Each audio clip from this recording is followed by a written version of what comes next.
Bonjour à tous, bienvenue au Top Trend Technologie 2021 de JB Boulogne. Ce sont les premières en webinar et franchement, nous espérons avec Joy les dernières.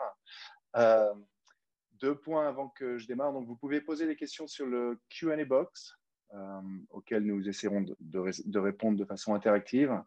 Par ailleurs, la présentation est enregistrée. Vous aurez le lien à l'issue, donc vous pourrez la réécouter ou la faire passer.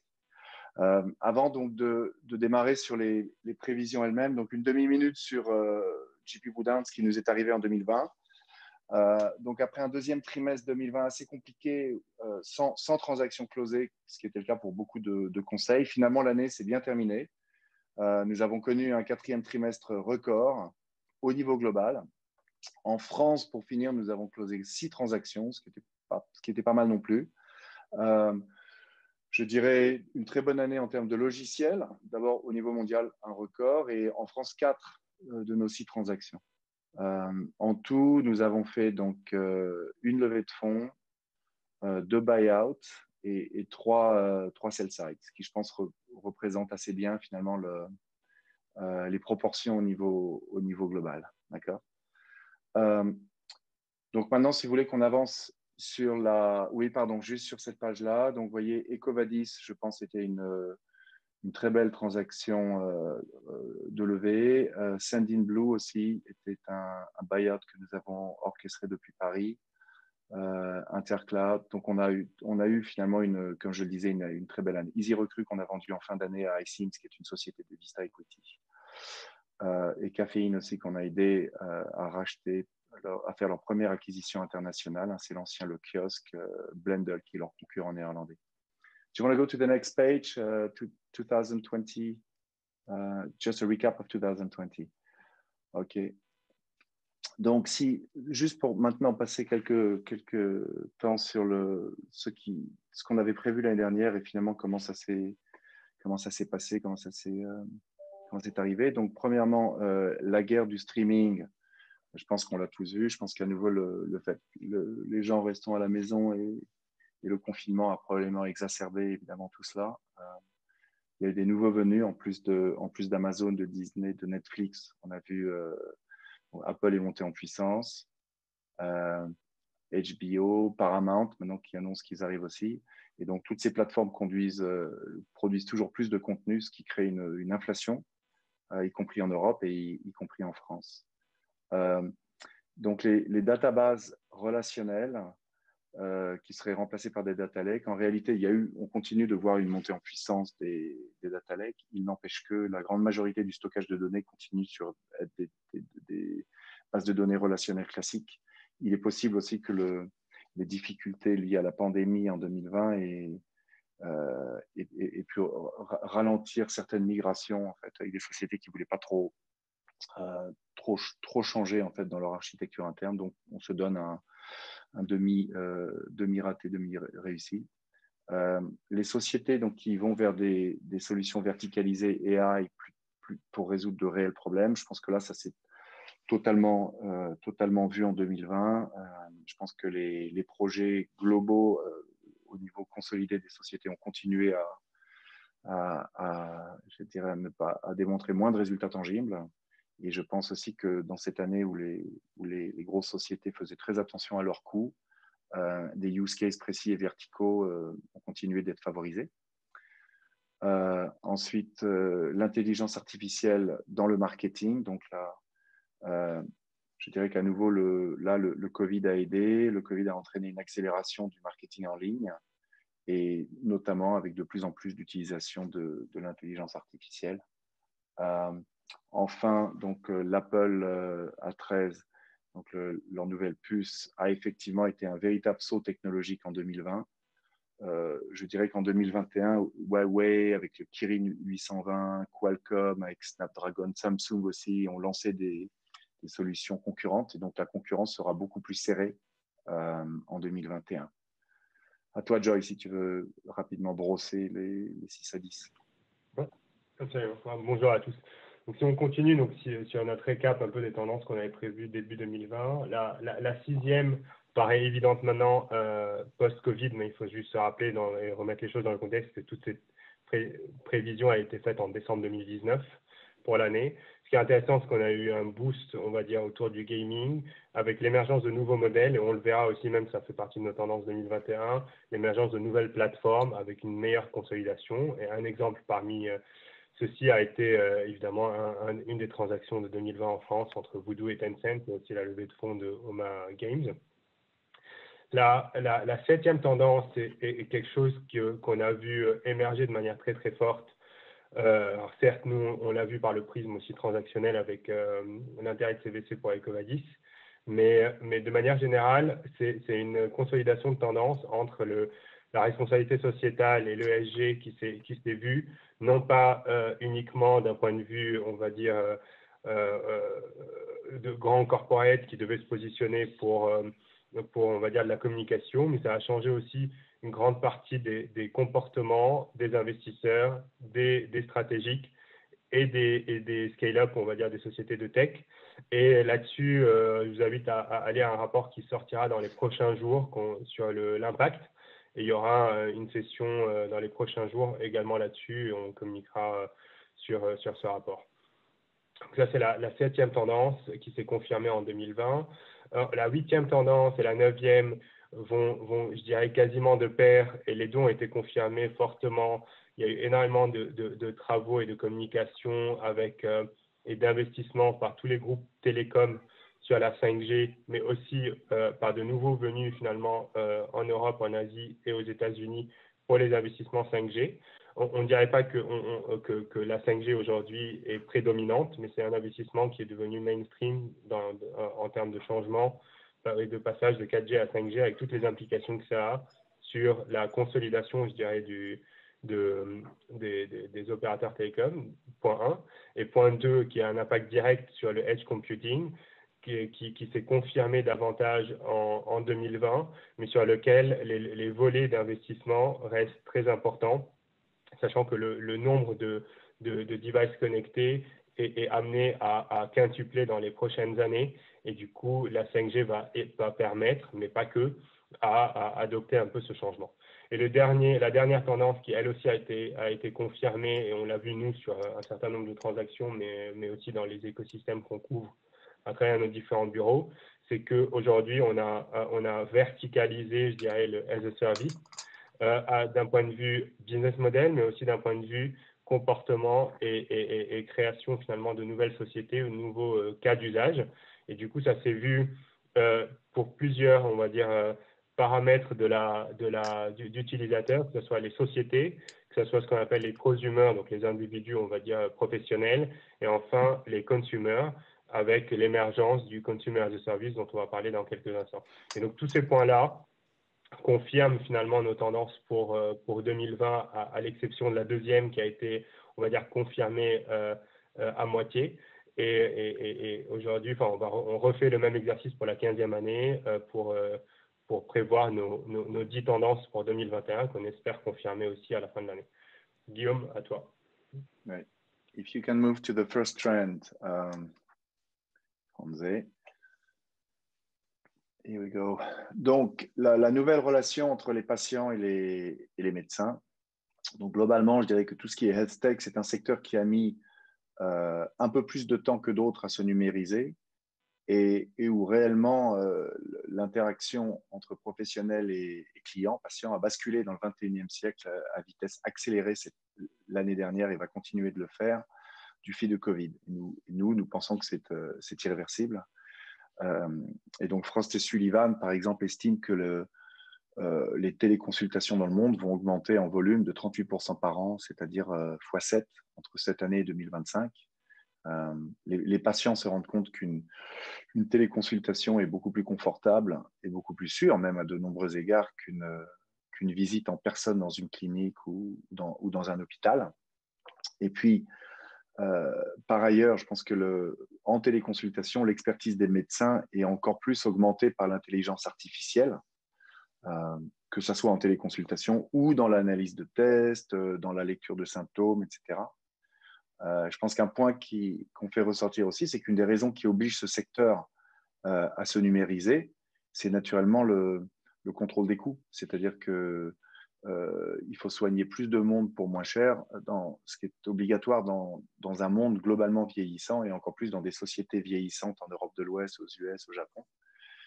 Et donc, en fait, pour mieux contrôler les coûts, il faut donc partager la donnée. Et du coup, cet impératif est en train de venir à bout de la réluctance traditionnelle des médecins de se soumettre à des contrôles, à l'analyse de leur qualité de leurs soins. Et donc, c'était un secteur naturellement assez opaque qui est en train d'exploser, de s'ouvrir à marche forcée, poussé par les coûts. Et donc, il y a des sociétés françaises comme l'IFEN, par exemple, qui aide les établissements hospitaliers à mieux partager la donnée entre eux. Vous avez évidemment Doctolib qui est en train de s'imposer comme le champion européen dans le domaine et qui a un succès en France qu'aucune société n'a reproduit pour l'instant, en tout cas dans d'autres sociétés. Nous, on a vendu Doctorlink en Angleterre et donc on connaît bien le secteur. Et il n'y a pas de Doctolib en Angleterre. Personne ne s'est imposé comme ça, ou comme peut-être l'IFEN. Et enfin, dernière chose que je dirais sur le secteur, c'est que on pense que la 5G va évidemment accélérer encore ce phénomène en permettant le partage de données live pendant des téléconsultations de façon beaucoup plus simple. Next trend, please. OK.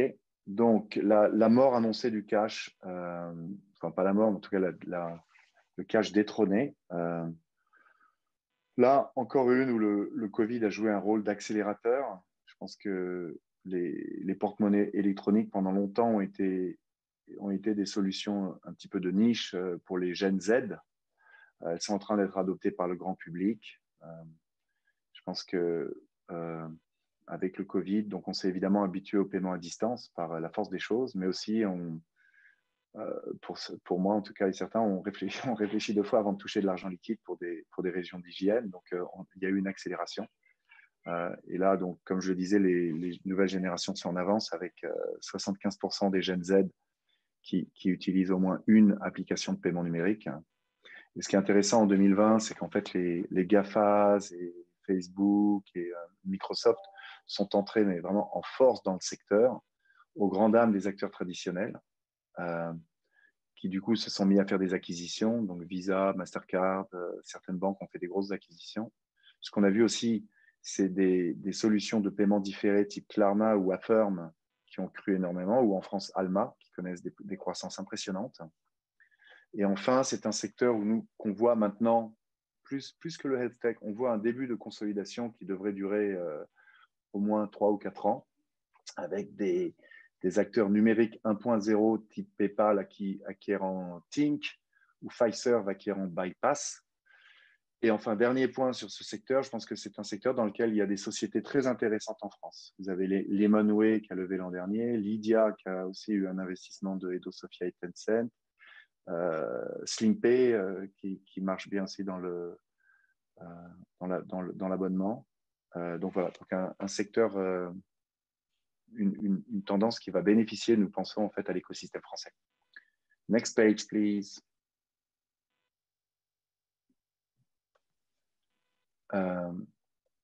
Donc, l'éducation qui rentre dans le 21e siècle. Donc, voilà encore un secteur qui était plutôt en retard, notamment au niveau de l'éducation scolaire, dans sa numérisation, et qui a été massivement impacté par la pandémie. Enfin, je pense de ce point de vue-là, on a tous été impactés, tous ceux d'entre nous qui ont le plaisir d'avoir des enfants et d'essayer d'aller un peu plus sur École Directe et un petit peu moins sur Fortnite en ont été témoins. Ce qui est intéressant, c'est que globalement, 90% des pays dans le monde ont organisé des cours à distance et que malgré tout, presque 1,5 milliard d'étudiants, y compris dans nos pays, n'ont pas réellement eu accès à ces cours à distance par manque d'organisation au niveau de l'école ou manque de matériel informatique. Donc, c'est assez catastrophique, en fait.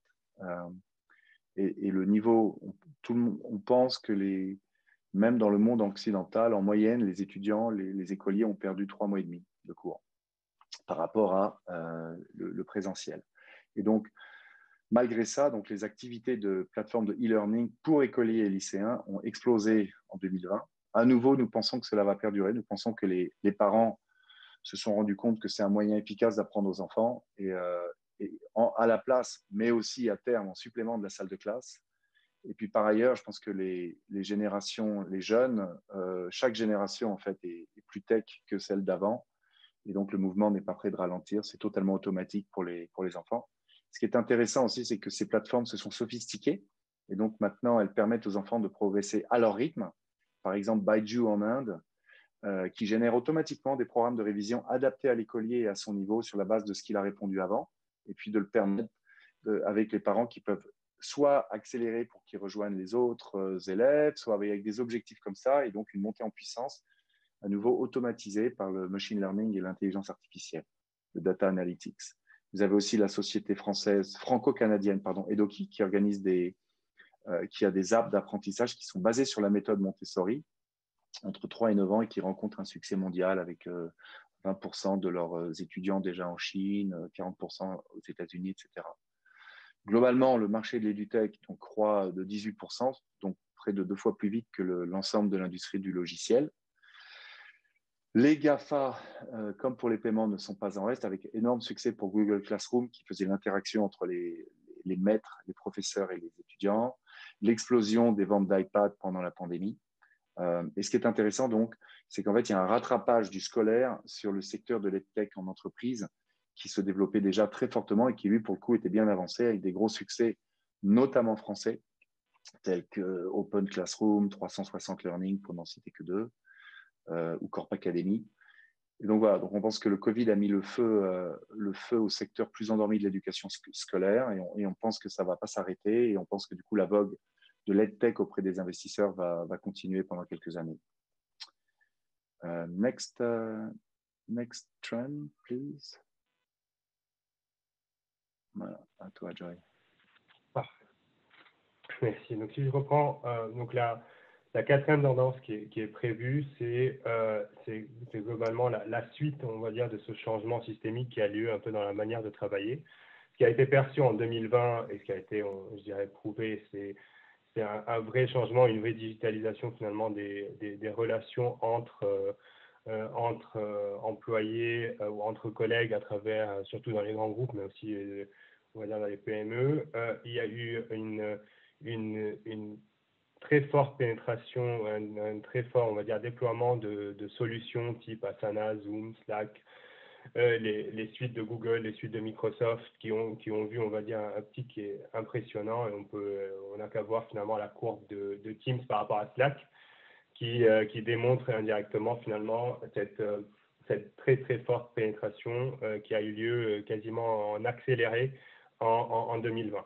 Le sujet et la raison pour laquelle on considère que c'est une tendance 2021 n'est pas finalement dans ce constat, mais plutôt dans la suite qui est là pour perdurer. Et donc notre conviction, c'est de considérer globalement que tous ces changements qui ont eu lieu en 2020 vont d'un côté, on va dire, se mettre en place. On le voit aujourd'hui, l'ensemble des sociétés de la Silicon Valley où il y a un grand nombre de sociétés en Europe qui ont considéré que le télétravail rentrera dans la norme, potentiellement pas 5 jours sur 5, mais fera partie des usages à venir. Qui dit télétravail dit du coup utilisation massive de tous ces outils. Mais en plus de ça, il y a une façon, il y a un changement qui est en train de s'opérer aussi dans la capacité à recruter à distance des individus, dans la capacité à recruter finalement sans faire, on va dire, un effort sur le lieu ou l'endroit du travail, et du coup être capable de recruter un sales en Espagne alors que tous nos bureaux sont en France, ne pose plus de problème, je dirais. Il y a cette capacité à recruter du freelance là où il faut, contrairement on va dire, aux perceptions historiques. Là, l'utilisation d'outils comme on l'a vu, qui va permettre de faciliter les échanges entre employés, que ce soit sur le recrutement, que ce soit sur l'admin ou ensuite sur le paiement. Donc, globalement, un vrai changement qui est là pour perdurer et qui va s'installer, on va dire, dans les normes classiques des prochaines années. En France, si on fait un zoom un peu sur les sociétés, on a évidemment Klaxoon qui a eu une très belle année 2020 et qui est en train de on va dire, de s'intégrer dans l'écosystème davantage pour Microsoft, Malte sur la partie freelance dont on a mentionné, qui eux aussi croissent non seulement en France, mais à l'international sur ce modèle-là flexible Et une des sociétés, je dirais, à citer, c'est OnOff, qui est plutôt dans le Cloud Number, qui lui aussi s'intègre à ces différents écosystèmes et du coup permet davantage de désolidariser, on va dire, le lieu de l'employeur de la fonction qu'il cherche à avoir. Donc, plein de sociétés, on n'en cite que quelques-unes ici, mais globalement, c'est un secteur dans lequel la France a énormément d'investissements à venir. Next trend. La deuxième tendance qui, elle aussi, est très intéressante, c'est l'e-commerce. Là aussi, vous pouvez faire exactement le même constat que la précédente en disant que c'est plutôt un constat qu'une tendance. Notre conviction est au fait tout au contraire, c'est que le changement qui a eu lieu en 2020, qui a accéléré certains usages, on le voit typiquement dans l'e-commerce, où la pénétration de marché des 40 ans et plus, je dirais, qui potentiellement étaient moins adaptés, on va dire, à l'e-commerce ou préféraient finalement le déplacement en magasin, a fortement été pénétré, mais du coup a cassé, on va dire, cette barrière d'usage, qui fait qu'aujourd'hui, la vraie conviction qui reste à faire, c'est sur la durabilité, on va dire, de ces usages. Et donc, c'est le pari, je dirais, qu'on prend, mais on ne le prend pas tout seul, on le prend aussi avec tout l'ensemble des investisseurs qui ont continué à investir, je dirais, dans cet écosystème en 2020, misant sur cette forte croissance qui est à venir. Et donc, de manière assez intéressante, on a dans l'e-commerce un écosystème qui s'est mis en place. D'abord, il y a les canaux verticalisés qui ont pris de plus en plus de place, type Mano Mano, Celenti pour les meubles, Vestiaire pour la partie, on va dire, seconde main d'habillement, etc. Et à côté de ça, il y a l'écosystème d'outils qui fait en sorte que ça soit les petits commerçants ou les gros commerçants trouvent un endroit où délivrer, je dirais, leur catalogue en ligne. Et du coup, là-dessus, on a eu évidemment tout l'écosystème Amazon qui s'est structuré. On a vu un certain nombre de levées de fonds qui sont uniquement destinées à aider les commerçants à se développer sur Amazon. Et en France, typiquement, il y a une agence comme Bison qui aide essentiellement ces commerçants. Mais à côté de ça, il y a des écosystèmes qui sont mis plutôt sur le shipping ou bien sur l'internationalisation des listings pour faire face un peu à cette demande qui est cross-border, type Web Interpret ou Miracle dans les places de marché.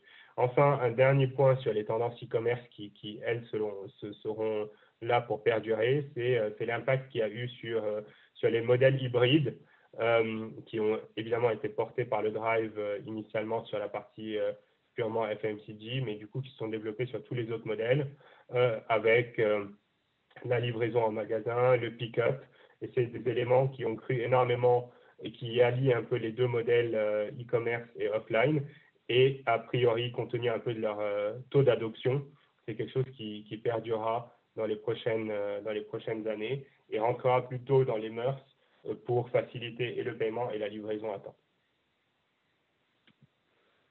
Next trend, please. La sixième tendance sur laquelle on a voulu se positionner, c'est une double tendance. La première, c'est qu'il y a une consolidation, je dirais, des solutions MarTech. Si on revoit un peu, si on refait, on va dire, une sorte de révision des dernières années, il y a eu énormément de briques technologiques qui ont été développées avec soit en AdTech pur, soit en branding, soit avec les agences de communication. Il y a une convergence qui s'est opérée au fil des dernières années qui a été de dire toutes ces solutions sont data-driven. À un moment, le marché, on va dire, du digital marketing est en train de croître et sa croissance finalement va être constante et continue dans les prochaines années parce qu'en proportion, il reste faible par rapport au reste des budgets des marques. Par contre, il y a un recentrage qui est en train de se faire sur deux aspects. Un, le data-driven aspect, on va dire, du branding et surtout, on va dire, de la relation avec le consommateur. Et deux, le customer-centric, c'est-à-dire comment mettre le client au centre finalement des choix et des décisions marketing. Et ça, c'est permis évidemment par cette facilité d'étude des retours sur investissement qu'on a grâce à la data des campagnes marketing, qu'elles soient online ou offline, et dans le online, qu'elles soient à but uniquement d'acquisition de clients ou d'utilisateurs ou de rétention. Là-dedans, évidemment, il y a un certain nombre, je dirais, de canaux qui se répercutent aujourd'hui et qui potentiellement ne fonctionnent pas de la même façon entre l'avènement, on va dire, de la phase cookies avec toutes les annonces qui arrivent de la part, on va dire, de Google, mais d'Apple également. L'aspect privacy dont on va parler dans quelques instants qui lui aussi change finalement les démarches des annonceurs, mais aussi de toutes les sociétés qui tournent autour. Là, l'accès à de nouveaux soit réseaux sociaux, soit plateformes qui génèrent un certain nombre de nouvelles données très axées consommateurs, soit sur des insights, soit sur des intentions d'achat, soit sur des transactions en tant que telles. Donc, tous ces éléments-là, on va dire, convergent sur un besoin qui est récolter, agréger la donnée et la recentraliser pour avoir des recommandations les plus précises possibles et évidemment fidéliser le retour sur investissement d'une campagne marketing. Et donc, en France, on est évidemment extrêmement bien positionné là-dessus. Il y a Criteo, mais Criteo et sa galaxie. Donc, il y a les changements que Criteo est en train d'opérer sur la partie cookies. Il y a le graphe qui a de 2,5 milliards, on va dire, d'utilisateurs très, très riches qui, lui, du coup, offre un actif qui est incommensurable et qui crée finalement une sorte de barrière à l'entrée, donc au sein de Criteo. Mais c'est toute la galaxie, je dirais, de tous les marketeurs qui ont été créés autour de Criteo qui renforcent ce positionnement. À côté de ça, il y a des solutions plutôt, on va dire, à la Content Square ou Post Intelligence qui sont basées sur un site de données ou un besoin spécifique. Et enfin, il y a tout le social listening qui, lui, du coup, offre une certaine, on va dire, un certain aspect intéressant ou une richesse d'informations supplémentaires, complémentaires à toutes celles qu'on est en train de citer. Enfin, on les cite pas, mais il y a d'autres sociétés, je dirais, dans la partie survey qui sont intéressantes et à suivre en France et qui offrent du coup une touche supplémentaire en Martech. Je pense notamment à Critizer. Et donc, nous, récemment, on a vendu un Customer Thermometer à Explainer, qui est une société du groupe Insight, qui a vocation essentiellement à faciliter un peu toutes ces récoltes d'enquêtes et ensuite de les inclure, on va dire, à la stratégie marketing. Et c'est finalement des tendances qu'on est en train de voir chez Adobe, Oracle, Salesforce et SAP de manière continue. Donc, une vague de consolidation potentielle dans cet aspect. Next trend, please. La septième tendance auquel je faisais référence tout à l'heure, c'est on va dire, la privacy. Donc là, d'une manière ou d'une autre, c'est un élément qui va se renforcer parce qu'il y a les annonces, mais il y a aussi les exécutions de ces annonces qui vont arriver de la part des Apple, Google. Il y a on va dire, les pressions qui ont lieu de la part des différents gouvernements, que ce soit en Europe ou aux États-Unis ou dans certains cas en Asie. Et ce qui est intéressant, et la thèse qu'on porte derrière ça, c'est que globalement, l'aspect privacy, qui jusqu'à maintenant a été une demande des consommateurs et des régulateurs, qui a été exécuté, on va dire, avec les limites que tout le monde connaît sur les opt-in ou autres, et avec, on va dire, une sorte de réticence de certains, soit consommateurs, soit aussi, on va dire, de certaines solutions, de passer à 100% dans un mode complètement privé. Ceci étant dit, aujourd'hui, il y a une sorte d'éveil qui s'est effectué de la part de tous les acteurs. Il y a des solutions qui ont émergé du coup suite à cette phase de transition pour remplacer, on va dire, les solutions qui existaient par des solutions qui soient privacy compliant. Et il y a on va dire, une concordance avec les choix des consommateurs sur quel type de partage d'informations est plus utile pour eux. Et donc, dans quel cas, on a un win-win qui permet d'enrichir la donnée tout en étant privé, et dans quel cas, on se retrouve dans des situations plutôt borderline. Et on voit que globalement, d'un côté, on sait que les consommateurs ou les utilisateurs veulent la privacy, mais en même temps, ils recherchent on va dire des usages de plus en plus ciblés.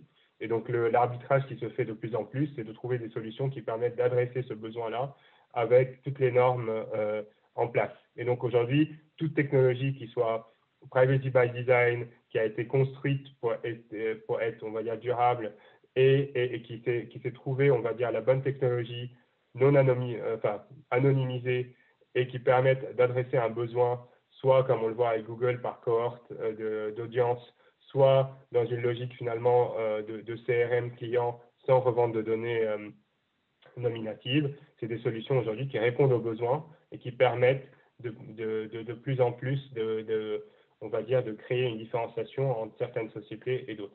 Et donc là-dessus, je dirais, toutes les sociétés d'advertising, mais aussi de paiement, de banque, d'open banking, sont des solutions qui rentrent dans cette tendance. Et du coup, on verra en 2020, en 2021, comment les choses vont se mettre en place, mais surtout aussi quelles sont les nouvelles annonces des grands groupes pour tenir compte un peu de cette exécution. Next trend, please. Alors, donc la huitième tendance est un peu différente et c'est un sujet qu'on a vu de plus en plus, je dirais, venir en 2020.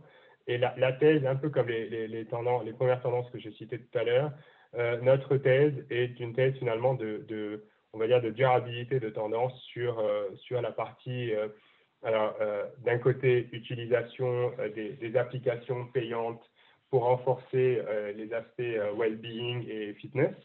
Et là-dessus, typiquement, on a vu un certain nombre de sociétés recevoir de grands montants de financement, que ce soit donc, le stock en bourse de Peloton ou bien TCV qui a investi dans Strava ou évidemment une des sociétés qu'on avait conseillées, Savenex, qui s'est vendue. Et ce qui est intéressant dans tous ces modèles, c'est compte tenu un peu de leur fort intérêt côté investisseur, mais aussi côté consommateur, elles ont atteint très vite des niveaux de rentabilité et de croissance.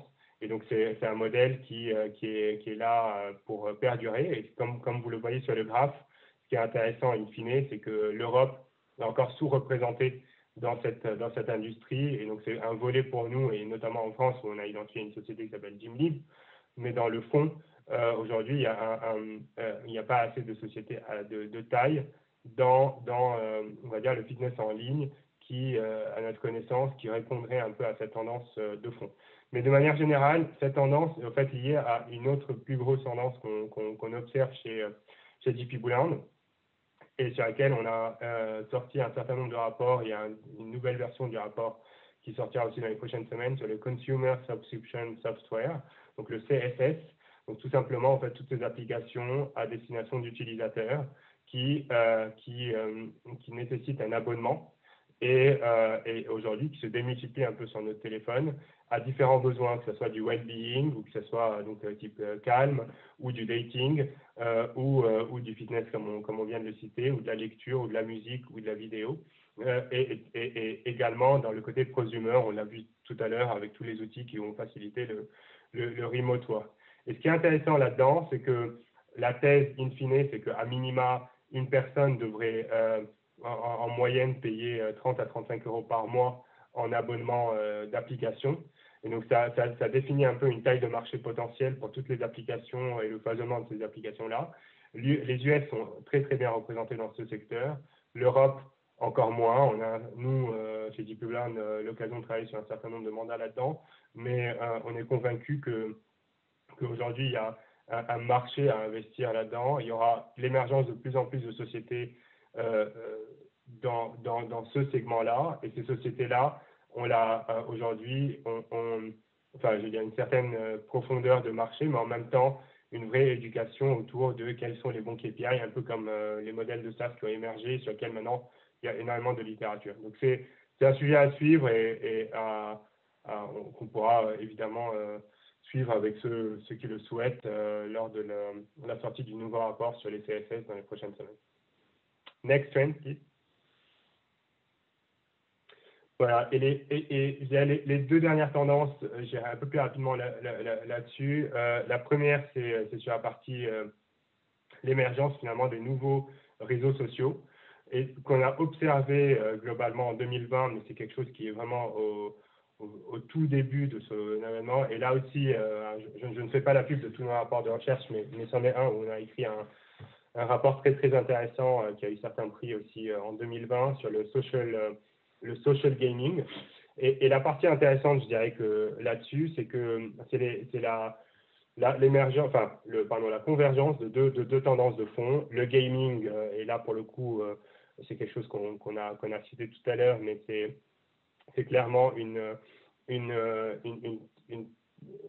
on va dire 2020 a été un accélérateur de tendance là-dedans parce qu'on a vu des jeux se développer, mais c'est surtout des plateformes de jeux sur multicanal avec une stickiness et une forte adoption qui sont développées. Et ça, vous l'avez vu, que ce soit à la maison ou entre amis. Et en parallèle de ça, qui dit nouveau jeu et nouvelle adoption a offert finalement un nouveau lieu d'échange entre individus. On l'a vu avec Twitch, mais on le voit finalement avec toutes ces consoles qui se parlent entre elles aujourd'hui. Donc, le cloud gaming, c'est une tendance de fond. Et ça a ouvert aussi une nouvelle plateforme pour faire du marketing ou on va dire de l'interaction avec une audience ciblée qui s'intéresse soit à un type de jeu, soit à un type on va dire de comportement. Et donc, ces deux temps, la convergence de ces deux tendances est très intéressante et on pense qu'on aura une émergence de sociétés dans l'écosystème, du gaming, du social network et de l'advertising autour, qui va être très importante. En France, il y a un certain nombre de sociétés aujourd'hui qui se développent, je pense notamment à Gatsby, mais plein d'autres aujourd'hui dans le gaming et comme Addictive aussi et dans le marketing, qui vont permettre de monétiser d'une manière ou d'une autre on va dire, ces places qui sont sous-monétisées aujourd'hui dans les réseaux sociaux. Et dernière tendance, last trend, please. Yeah. Dernière tendance pour finir, aujourd'hui, et je pense que c'est lié aussi à la tendance, les dernières tendances que je citais, tant sur le côté privacy que sur la partie émergence, on va dire, du gaming et du coup le renforcement des positions de Epic, Unity ou autres, c'est qu'on voit un renforcement de position et du coup l'émergence de leaders dans le gaming qui se permettent indirectement d'aller contrer des Apple ou des Android sur leurs marchés locaux de manière globale pour essayer de rééquilibrer la balance et les pourcentages finalement de fees qui sont pris. Et ce qui est intéressant là-dedans, c'est que la bataille n'est pas finie entre Epic et Apple. Il y a chaque marché maintenant, le UK d'un côté a donné partiellement raison à Apple, mais les US n'ont pas donné leur dernier mot. C'est une bataille de fond qui est en train de se lancer. Et c'est une bataille qui va finalement potentiellement rééquilibrer les poids des GAFA, surtout sur cet écosystème qui est une mine d'or évidemment pour des Apple, Google, qui gagnent de l'argent en parallèle de toute la création de valeur qui est faite par leurs développeurs et les applications. Voilà, je termine là-dessus. Donc 10 paris un peu différents pour 2021 qu'on verra un peu dans les prochains mois, j'espère, s'exécuter. Merci, Joy. Et donc, il y a eu quelques questions qui sont apparues sur le Q&A, donc juste pour les traiter rapidement. La première, c'est sur les SPACs en France. Alors d'abord, c'est vrai qu'on voit, nous, on a 2 ou 3 spécialistes de SPACs aux États-Unis qui travaillent en fait avec des SPACs à leur trouver des sociétés, donc on est assez proche du phénomène. Je dirais qu'on commence à en voir maintenant en Europe, moins en France pour l'instant qu'en Angleterre. On a vu donc le duo Niel Pigas avec Media One dans le média et 2MX Organique dans la consommation durable. Mais Joy et moi sommes contactés maintenant par des créateurs de SPACs français, donc je pense que cela va arriver avec 1 an et demi de retard en France. Deuxième. Vas-y, je t'en prie. Vas-y. Si je peux ajouter là-dessus, c'est que donc sur les SPACs, il y aura un webinaire le 30 mars essentiellement dédié là-dessus. Donc c'est Donc, on vous enverra évidemment l'invitation. Mais ce qui est intéressant là-dedans, c'est que cette émergence, on va dire, des US commence à se répercuter de plus en plus en France et en Europe. Et dans tous les sous-secteurs, que ce soit dans la musique, comme on l'a vu là, il y a 2 semaines aux US, ou dans on va dire dans le retail logiciel ou les services. Et donc, c'est quelque chose qui devrait se mettre en place petit à petit de manière beaucoup plus agressive en Europe.